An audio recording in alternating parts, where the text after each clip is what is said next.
maka mitos, dan metafora.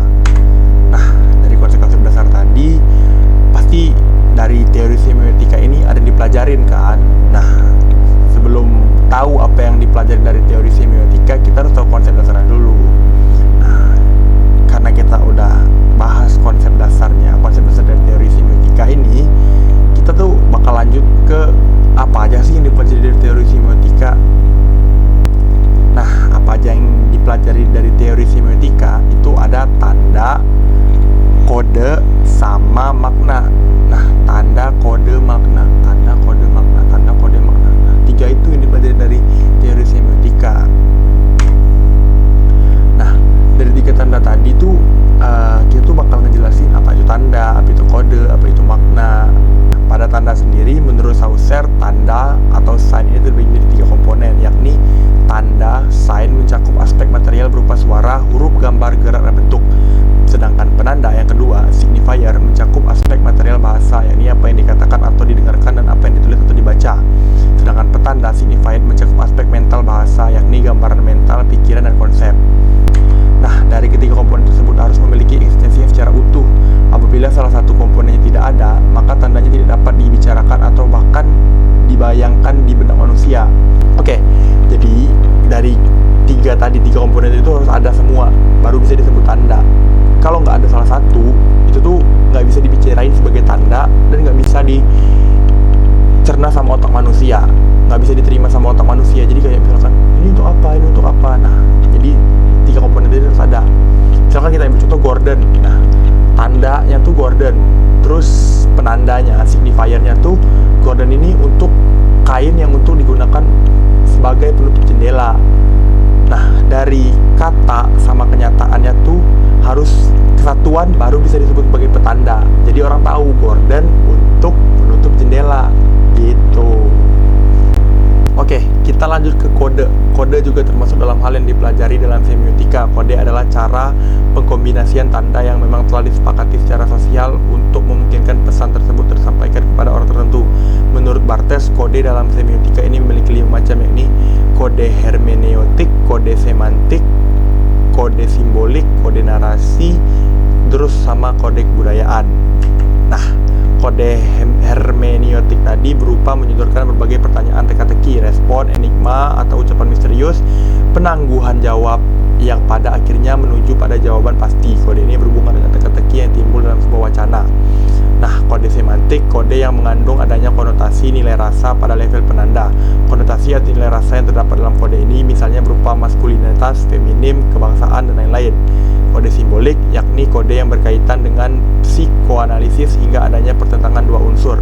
Kode narasi, kode yang memuat adanya cerita, urutan, dan narasi. Setiap karya fiksi pasti memiliki kode ini. Kode kebudayaan, yaitu kode yang bersifat anonim, bawah sadar, mitos, dan sejarah moral legenda.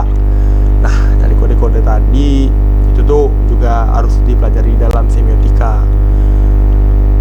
Kalau nggak ada itu, nggak kita pelajari itu sama aja kayak nggak belajar semiotika, percuma dong. Oke, selanjutnya kita lanjut ke makna. Nah, makna ini juga kita harus pelajarin gitu dalam semiotika, bahwa segala makna yang ada di kehidupan ini secara tidak langsung diciptakan berdasarkan pada simbol-simbol yang menunjuk pada suatu peristiwa atau objek tertentu. Apabila membahas mengenai makna, terdapat dua macam, yakni makna denotatif dan makna konotatif. Makna denotatif adalah makna sebenarnya mencakup hal yang ditunjuk oleh kata-kata atau hubungan secara eksplisit antara tanda dengan referensi yang ada. Misalnya terdapat gambar manusia, itu berarti maknanya memang berhubungan dengan manusia selaku makhluk hidup. Kemudian pada makna konotatif adalah makna yang tidak sebenarnya, meliputi perasaan, emosi, nilai kebudayaan hingga sudut pandang dari suatu kelompok. Misalnya gambar wajah tersenyum dapat diartikan menjadi dua makna, yaitu suatu kebahagiaan atau ekspresi penghinaan. Menurut Barthes, untuk memahami makna konotatif yang terdapat dalam semiotika, terdapat dua konsep, yakni mitos dan metafora. Nah, jadi maksudnya di sini makna denotatif itu makna yang sesungguhnya gitu, kayak nyata, valid gitu. Sedangkan sedangkan konotatif itu tuh kayak kebalikan gitu, ada dua makna gitu, meliputi perasaan gitu, misalkan ya makna tidak sebenarnya gitu, meliputi perasaan. Misalkan gini, kita lagi cerita sedih tapi senyum. Nah, senyum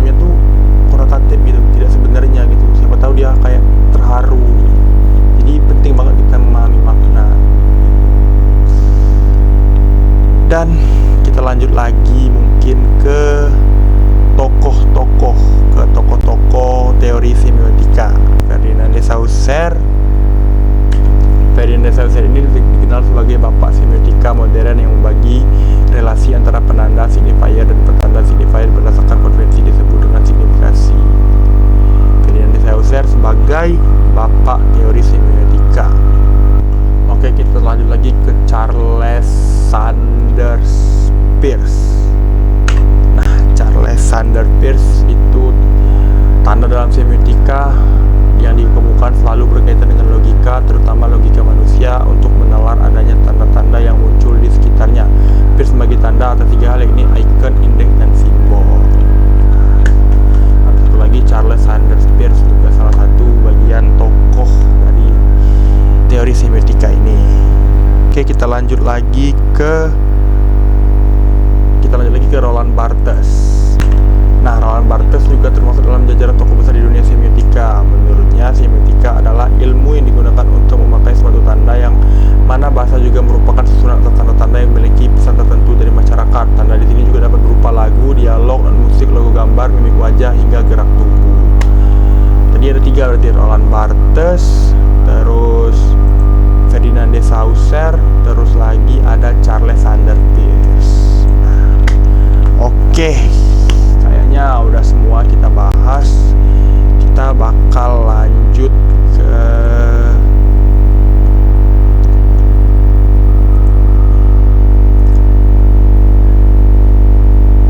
kayaknya udah semua kita bahas di sini. Kita bakal lanjut ke kesimpulan. Nah, kesimpulannya di sini bahwasanya kehidupan kita tuh tidak terlepas dari berbagai macam tanda dan komunikasi. Dalam komunikasi sekalipun terdapat banyak sekali tanda.